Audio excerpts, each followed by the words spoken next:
Welcome to Ashwini TV news. 10 గంటల్లో భూమి మీదకు సునీత విలియమ్స్. అంతరిక్షంలో 9 నెలల పాటు చిక్కుకుపోయిన భారత సంతతి ఆస్ట్రోనాట్ సునీత విలియమ్స్ మరో వ్యోమగామి Butch Wilmore. Onishi, the first Crew 10 astronaut through the hatch, followed by Peskov. మరి కొద్ది గంటల్లోనే భూమికి చేరుకోనున్నారు. Nicole Ayers, the first of the Fly's newest class of astronauts to enter, and last commander of Crew 10, Anne McLean.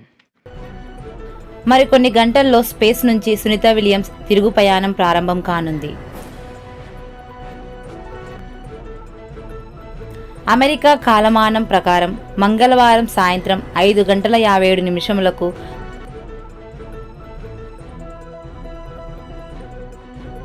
Sunitha Williams భూమి మీద land కానుందని NASA వెల్లడించింది.